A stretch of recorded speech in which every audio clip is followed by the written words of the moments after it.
Selamat datang semuanya. Keamanan nasional memasuki era baru, dibentuk bukan oleh rudal atau jumlah pasukan, tetapi oleh komputasi kuantum. Negara-negara di seluruh dunia berlomba mengembangkan komputer kuantum yang dapat memecahkan masalah yang tidak pernah bisa dipecahkan oleh mesin klasik. Sistem canggih ini akan mengubah kriptografi, pengawasan, dan analisis intelijen. Siapapun yang menguasainya terlebih dahulu akan memiliki akses tak tertandingi ke data dan kemampuan untuk menembus pertahanan digital terkuat saat ini.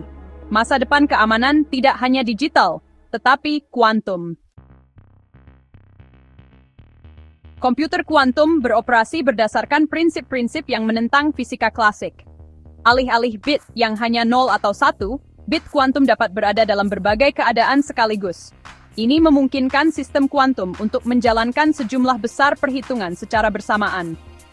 Untuk pertahanan nasional, kemampuan ini berarti dekripsi yang lebih cepat, simulasi canggih sistem senjata, dan pengembangan material yang lebih cepat untuk teknologi kedirgantaraan dan pertahanan.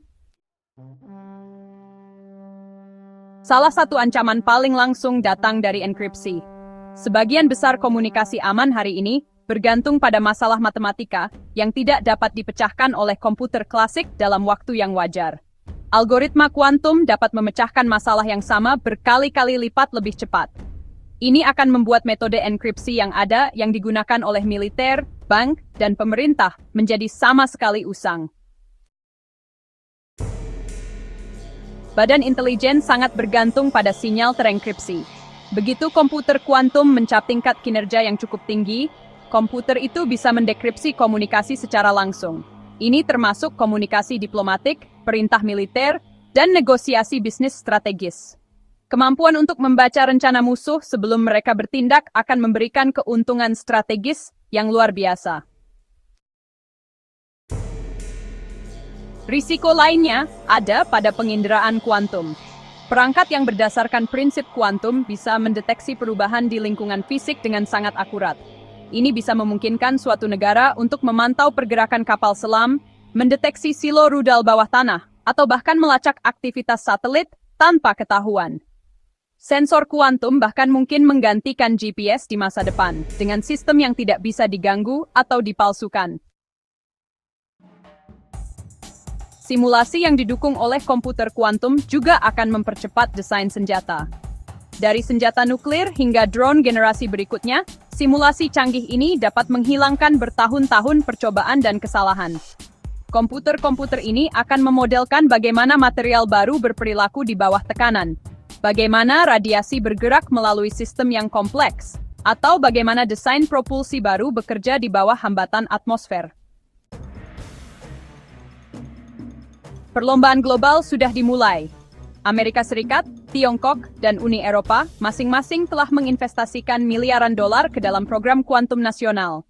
Pusat penelitian sedang dibangun, paten diajukan, dan talenta direkrut dengan kecepatan yang belum pernah terjadi sebelumnya.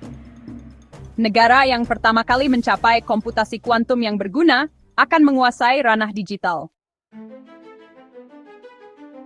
Tiongkok saat ini memegang bagian terbesar dari paten yang berhubungan dengan teknologi kuantum.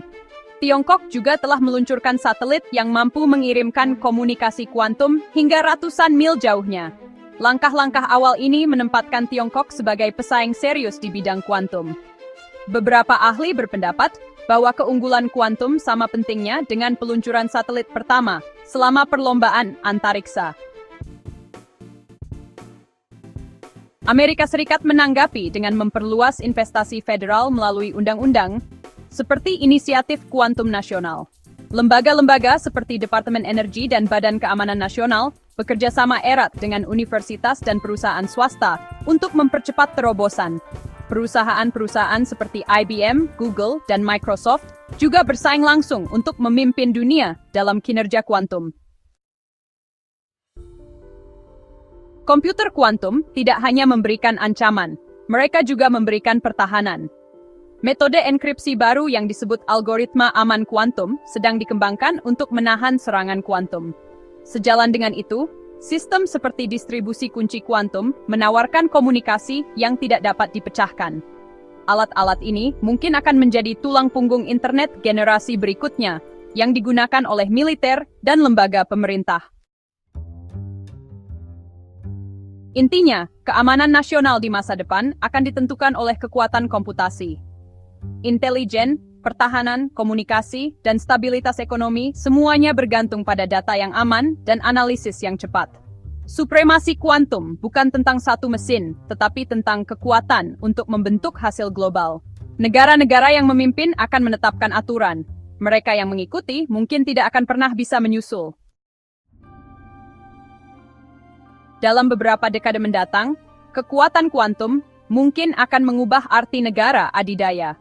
Sama seperti minyak dan senjata nuklir yang membentuk pengaruh global di masa lalu, komputasi kuantum dapat menentukan negara mana yang memimpin dan mana yang tertinggal. Kemampuan untuk memecahkan masalah yang sebelumnya mustahil dapat membuka industri baru, mengendalikan sistem keuangan, dan memanipulasi jaringan sosial atau politik yang rumit dengan mudah.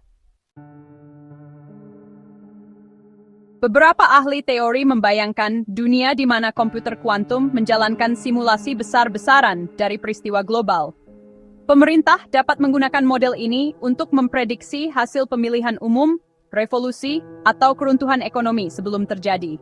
Jika sistem prediksi tersebut menjadi cukup akurat, strategi politik mungkin akan menjadi lebih seperti permainan catur dengan ribuan bidak bergerak. Kekhawatiran utama adalah bahwa keunggulan kuantum dapat menciptakan kesenjangan intelijen, mirip dengan apa yang terjadi di masa awal senjata nuklir. Sekelompok kecil negara bisa mendapatkan wawasan yang hampir tak terbatas tentang rencana dan tindakan negara lain. Ini bisa menyebabkan ketidakseimbangan kekuatan yang ekstrem, negara pengawas permanen, atau bahkan manipulasi rahasia pemerintah oleh pihak luar. Sistem komunikasi kuantum menawarkan janji kerahasiaan yang sempurna. Secara teori, setiap upaya untuk mencegat pesan kuantum justru akan mengubah pesan itu sendiri dan memberitahu pengirimnya. Jika teknologi ini tersedia secara luas, semua metode pengawasan yang ada saat ini bisa jadi usang.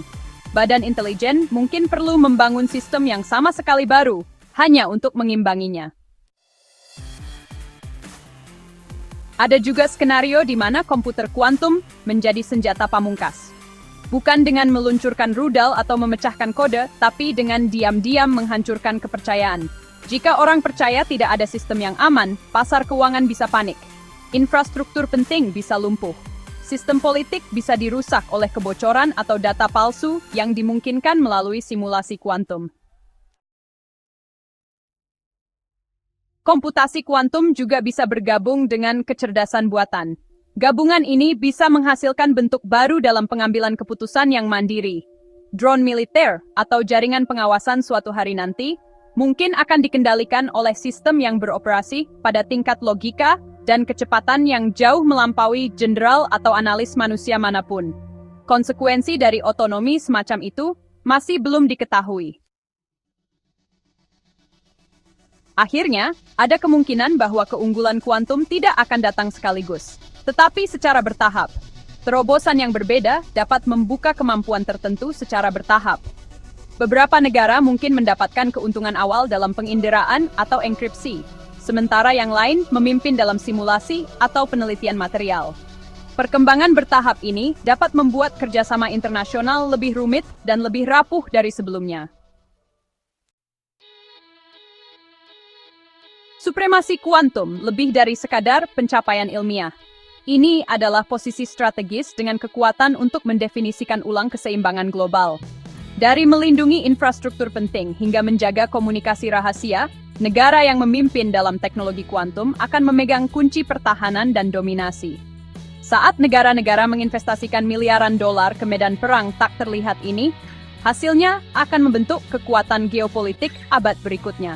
Di dunia di mana rahasia menentukan kekuatan, keuntungan utama menjadi milik mereka yang dapat menghitung lebih cepat daripada yang lain.